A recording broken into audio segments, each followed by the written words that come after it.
Nahmaduhu wa nasta'inuhu wa nastaghfiruh wa na'udzu billahi min shururi anfusina wa sayyiati a'malina. May yahdihillahu fala mudhillalah wa may yudlil fala hadiyalah. Wa ashhadu an la ilaha illallah wahdahu la syarikalah. Wa ashhadu anna Muhammadan abduhu wa rasuluh sallallahu alaihi wa ala alihi wa ashabihi wa man ihtada bihadihi wastanna bisunnatihi ila yaumiddin. Yaqulu rabbuna tabaraka wa ta'ala ya ayyuhalladzina amanu ittaqullaha haqqa tuqatih wa la tamutunna illa wa antum muslimun. Wa qala ya ayyuhalladzina amanu ittaqullaha wa qulu qawlan sadida yuslih lakum a'malakum wa yaghfir lakum dhunubakum wa may yuti'illaha wa rasulahu faqad faza fawzan 'azima. Amma ba'd. Allahu akbar. Allahu akbar. Allahu akbar. La ilaha illallah wallahu akbar. Allahu akbar walillahil hamd.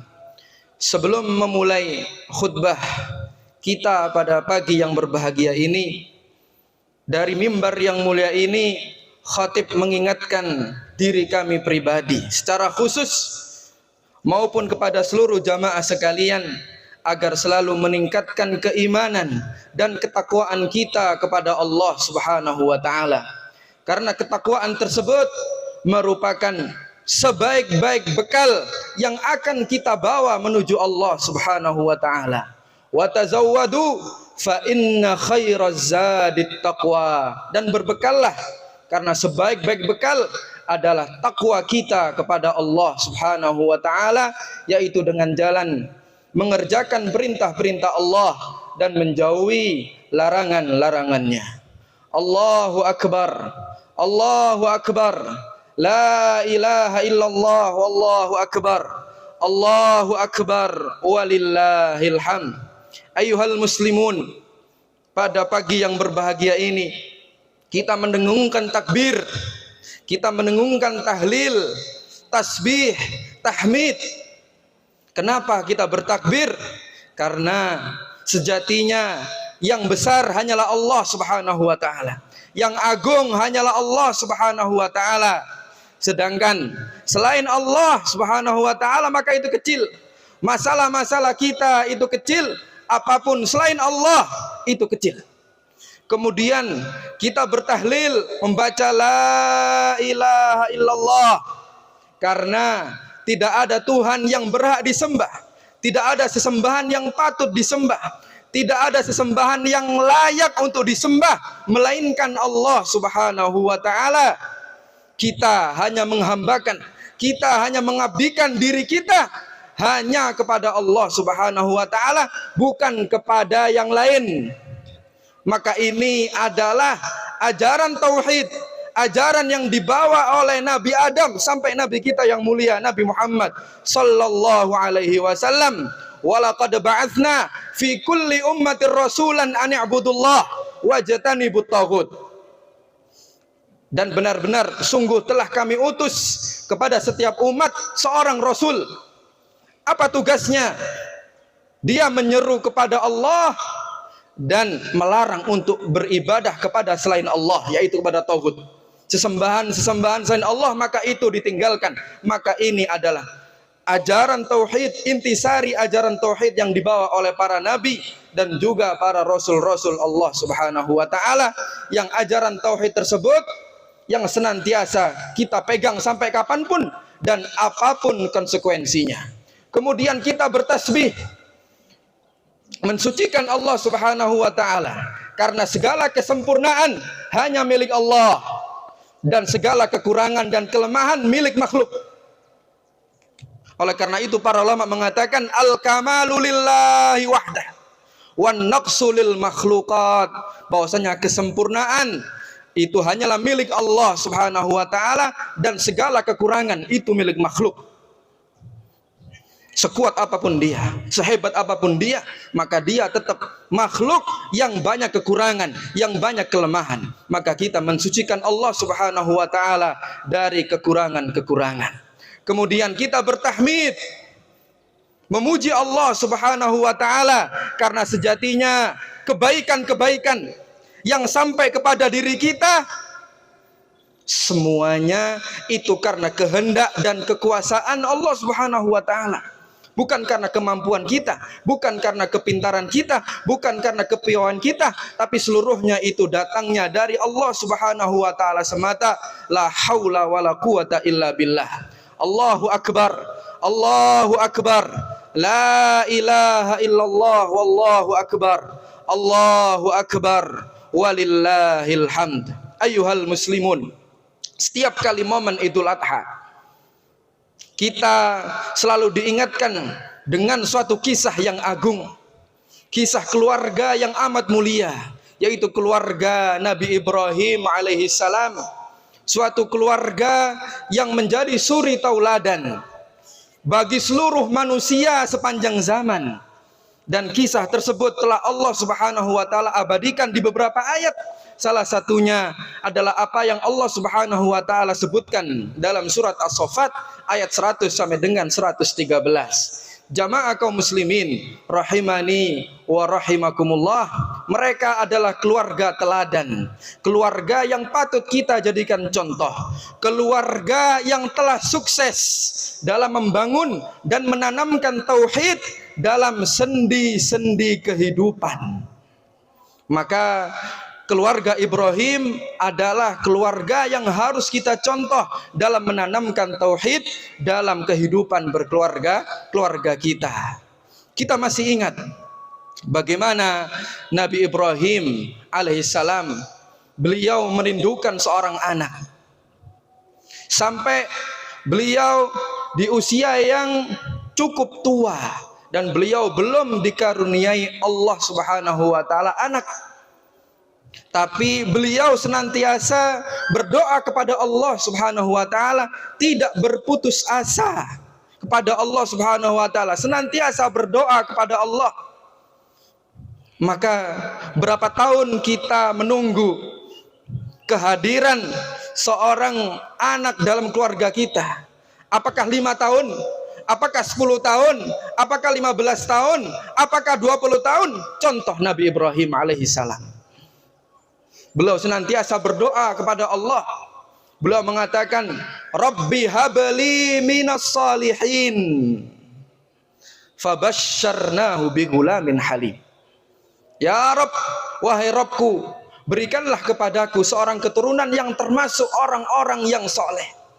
Karena beliau selalu berdoa kepada Allah, maka kata Allah, kami memberikan kabar gembira kepadanya dengan seorang anak yang halim, seorang anak yang penyabar, seorang anak yang memiliki sopan santun dan akhlak yang mulia. Allahu akbar, Allahu akbar, Allahu akbar. Alhamdulillah. Kemudian Nabi Ibrahim dikaruniai oleh Allah Subhanahu wa taala seorang anak melalui ibunda Hajar.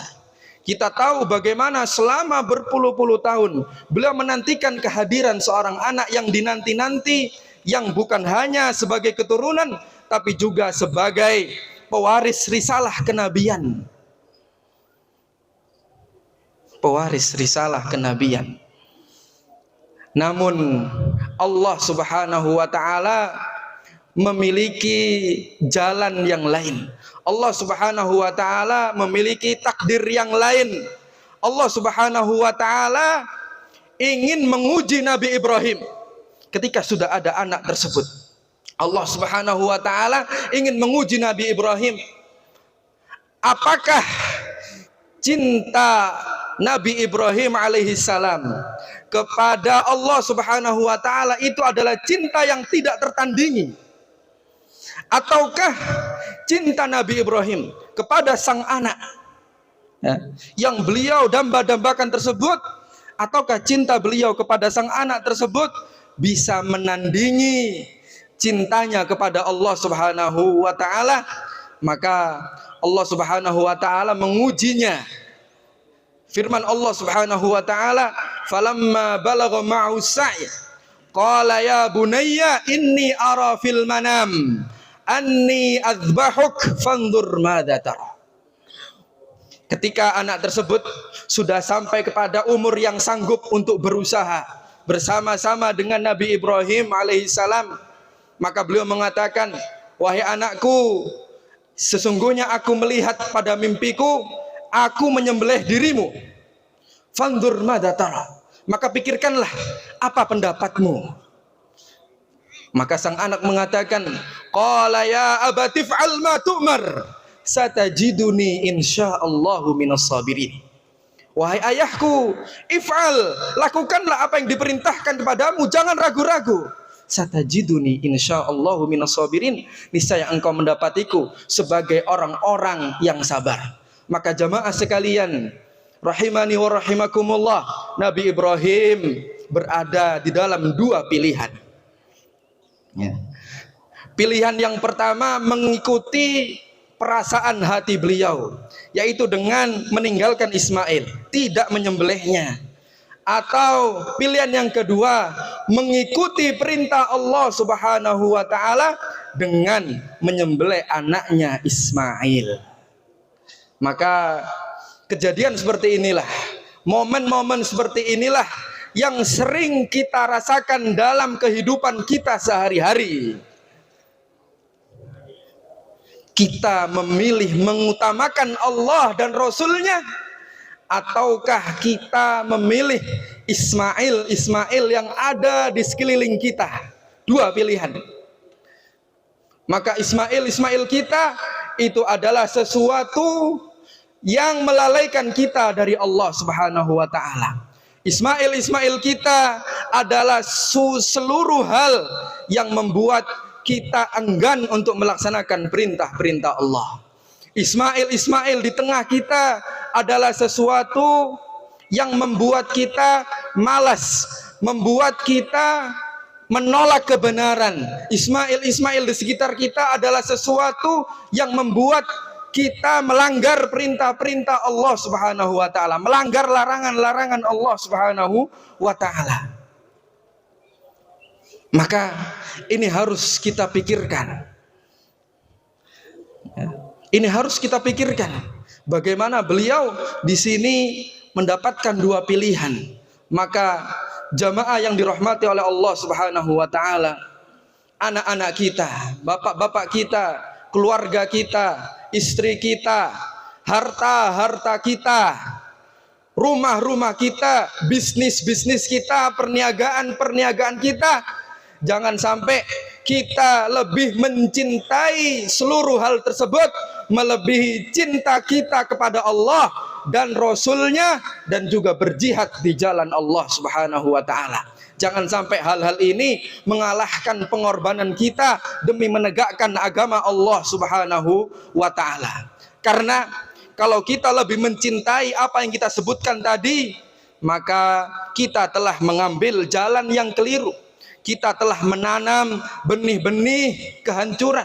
Kita telah menanam benih-benih kerugian nanti di akhirat. Oleh karena itu Allah Subhanahu wa ta'ala berfirman, "Qul in kana aba'ukum wa abna'ukum wa ikhwanukum wa azwajukum wa ashiratukum wa amwalun iqtaraftumuha wa tijaratun takhshawna kasadaha wa masakinu tardawnaha ahabba ilaikum minallahi wa rasulihi wa jihadin fi sabili fatarabbasu hatta ya'tiyallahu bi amri." Katakanlah wahai Muhammad, kalau seandainya bapak-bapak kalian, anak-anak kalian, saudara-saudara kalian, istri-istri kalian, keluarga kalian, dan harta yang kalian kumpulkan, dan perniagaan yang kalian takut untuk rugi, dan tempat-tempat tinggal yang kalian sukai, ahabba ilaikum minallahi wa rasuli, itu lebih kalian cintai daripada Allah dan Rasulnya, maka tunggulah sampai Allah Subhanahu wa ta'ala mendatangkan keputusan bagi kalian. Maka para jamaah yang dirahmati oleh Allah Subhanahu wa ta'ala, Nabi Ibrahim, beliau disebut Khalilullah. Ya, derajat khullah, yaitu derajat kecintaan yang paling tinggi, yang tidak ada rongga dalam hatinya kecuali di situ adalah kecintaan pada Allah Subhanahu wa taala. Maka kisah Nabi Ibrahim tersebut menjadi pelajaran bagi kita semua agar kita senantiasa lebih mendahulukan Allah dan juga Rasulnya daripada apa yang ada di sekitar kita. Ayyuhal muslimun rahimani wa rahimakumullah. Kemudian Nabi Ismail alaihi salam, seorang pemuda yang cerdas, seorang pemuda yang sangat luar biasa, seorang pemuda yang dahsyat, seorang pemuda yang di atas rata-rata.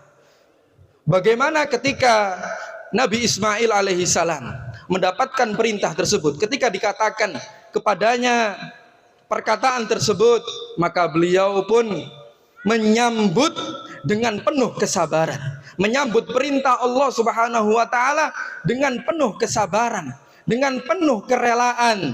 Bahkan bukan hanya itu, beliau alaihi salam menguatkan tekad ayahandanya Nabi Ibrahim alaihi salam jangan sampai ragu-ragu untuk melaksanakan perintah Allah. Itu hebatnya Nabi Ismail alaihissalam, bukan hanya patuh tapi menguatkan tekad, karena ini adalah sesuatu yang sangat berat. Bagaimana anak yang sangat dicintai kemudian diperintahkan untuk disembelih lehernya, untuk dikorbankan untuk Allah Subhanahu wa taala, maka ini adalah perintah yang berat. Maka beliau memotivasi ayahandanya untuk segera melaksanakan perintah Allah tanpa ragu-ragu. Maka yang menjadi pertanyaan di sini adalah kira-kira apa yang menjadi menu hariannya yang masuk ke dalam pikiran dan juga hatinya. Apa yang membuat beliau setegar itu? Maka jawabannya adalah tauhid yang menancap dalam hati Nabi Ismail alaihissalam, dan kekuatan tauhid yang menancap dalam hati beliau tidak instan begitu saja. Bukan tiba-tiba datang, tapi di situ, wahai ayyuhal muslimat, di situ ada peran seorang ibu yang menanamkan nilai-nilai kesolehan, yang menanamkan nilai-nilai ketakwaan, nilai-nilai kepasrahan, ketawakalan kepada Allah Subhanahu wa taala. Maka Ibunda Hajar adalah seorang wanita yang dipilih oleh Allah Subhanahu wa taala untuk menemani Nabi Ibrahim alaihi salam, ya, yang melahirkan keturunan-keturunan para nabi alaihi wassalatu wassalam. Maka para jamaah yang dirahmati oleh Allah Subhanahu wa taala, kita lihat bagaimana pemuda-pemuda di sekeliling kita. Kebanyakan pemuda, apakah mereka mewarisi Nabi Ismail alaihi salam? Maka jawabannya kita melihat hal yang sebaliknya.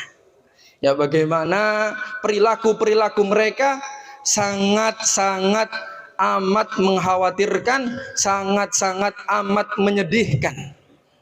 Maka banyak sekali kenakalan-kenakalan yang ada pada pemuda-pemuda kita. Tapi bukan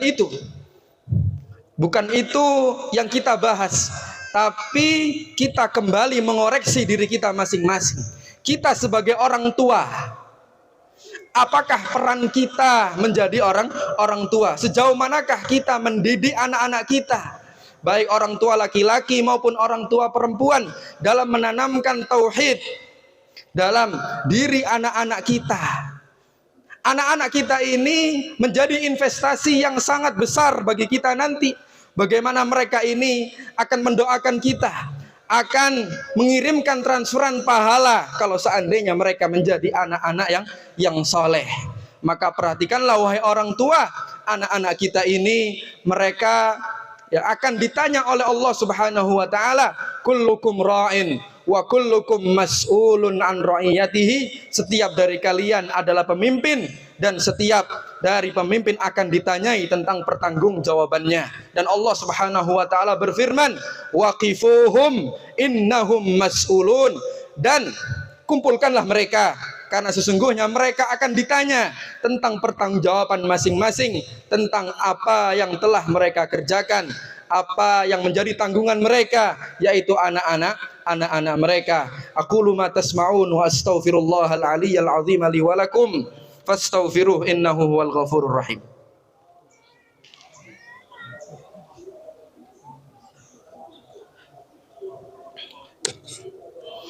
Alhamdulillah, alhamdulillahi rabbil alamin, rabbis samawati wa rabbil ardi rabbil arsyil azim, wa ashhadu an la ilaha illallah wahdahu la syarikalah huwal haqqul mubin, wa ashhadu anna muhammadan abduhu wa rasuluhu hujjatuhu alal khalqi ajma'in wa rahmatuhul muhdatu ilal alamin, sallallahu alaihi wa ala alihi wa ashabihi wa man sara ala nahjihi wastanna bisunnatihi ila yaumiddin. Ya ayyuhalladzina amanu taqullaha haqqa tuqatih wa la tamutunna illa wa antum muslimun.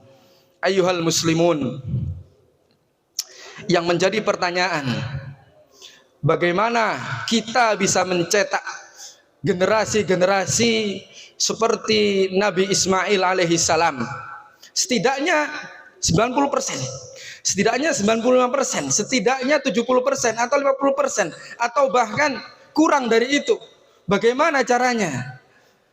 Maka hal itu kembali kepada masing-masing kita orang tua, baik yang laki-laki maupun perempuan. Bagaimanakah kita ketika memerintahkan kepada anak-anak kita atau melarang anak-anak kita, tetapi kita adalah orang yang pertama kali melanggar perintah tersebut. Dia mengatakan, nak, sholat jamaah, tapi bapaknya sendiri di depan HP. Ibunya mengatakan, nak, belajar, tapi dia asyik di depan TV. Bagaimana anak bisa mencontoh, ya, seperti ini? Maka hendaklah kita menjadi contoh, ya, menjadi contoh yang baik bagi anak-anak kita. Dan juga perhatikan bagaimana orang tua ketika dia mencari pencaharian, jangan sampai ada sesuatu yang haram yang masuk di dalam perut istri kita dan juga anak-anak kita. Karena Nabi SAW beliau bersabda, kullu lahmin nabata min suhtin fannaru aula bihi. Setiap daging yang tumbuh dari suatu yang haram, maka neraka adalah tempat yang pantas baginya. Maka hendaklah diperhatikan, ya, mengenai hal ini. Dan juga di sini harus ada saling kerjasama antara orang tua perempuan dan orang tua laki-laki. Bukan hanya kita menitik beratkan pendidikan anak tersebut kepada istri kita, tapi dalam pendidikan kepada anak, di situ harus ada saling tanggung jawab antara orang tua laki-laki dan orang tua perempuan.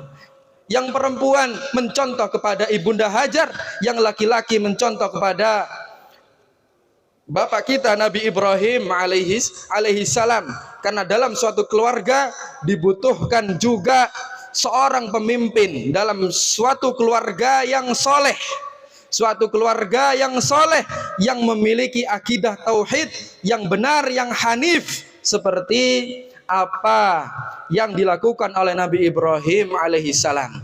Maka ketika itu insya Allah kita akan mencetak generasi-generasi yang berakhlak baik, yang bermoral, yang bertauhid pada Allah Subhanahu wa taala, yang istiqomah di jalan Allah Subhanahu wa taala. Kenapa?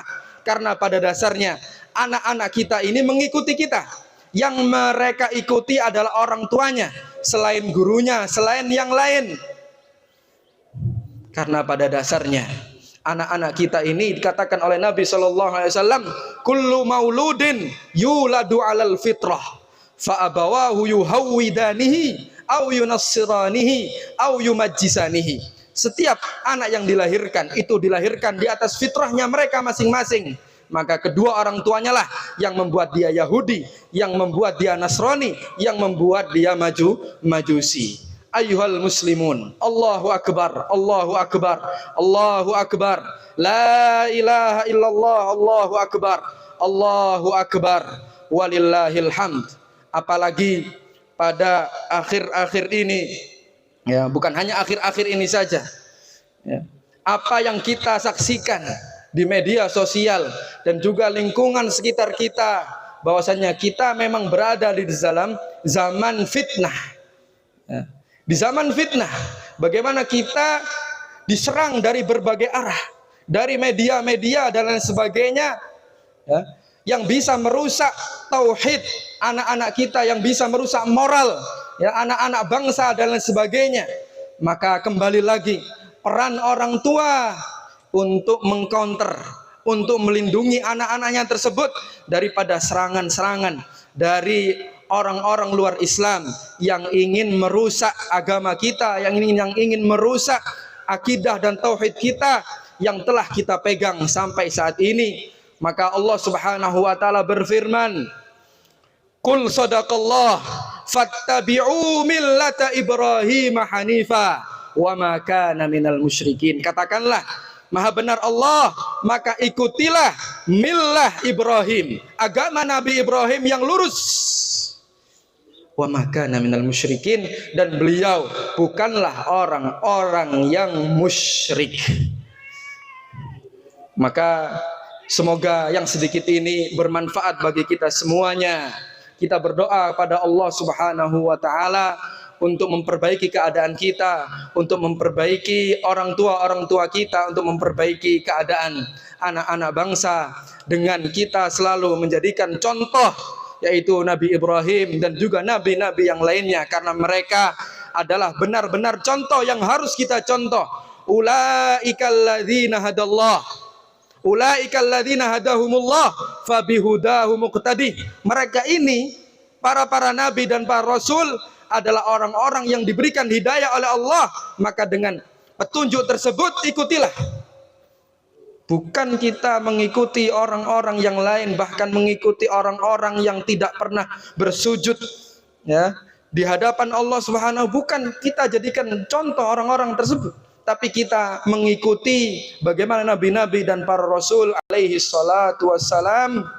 Dan juga yang paling akhir yang menyempurnakan ajaran-ajaran tersebut adalah ajaran Nabi kita Muhammad sallallahu alaihi wasallam. Allahumma salli ala Muhammad wa ala ali Muhammad kama sallaita ala Ibrahim wa ala ali Ibrahim innaka Hamidum Majid, wa barik ala Muhammad wa ala ali Muhammad kama barakta ala Ibrahim wa ala ali Ibrahim innaka Hamidum Majid. Allahumma ighfir lil muslimina wal muslimat wal mu'minina wal mu'minat al ahya'i minhum wal amwat innaka sami'un qaribun mujibud da'awat innaka ala kulli syai'in qadir. Rabbana zalamna anfusana wa illam taghfir lana wa tarhamna lanakunanna minal khasirin. La ilaha illa ant subhanaka inna kunna minadh dhalimin. Rabbana taqabbal minna innaka antas samiul alim wa tub alaina innaka antat tawwabur rahim. Rabbana ighfir lana wa liwalidina warhamhum kama rabbawna shighara. Rabbana hab lana min azwajina wa dzurriyyatina qurrata a'yun waj'alna lil muttaqina imama. Rabbana atina fid dunya hasanah wa fil akhirati hasanah wa qina adzabannar. Subhana rabbika rabbil izzati amma yasifun wa salamun alal mursalin walhamdulillahi rabbil alamin. Assalamualaikum warahmatullahi wabarakatuh.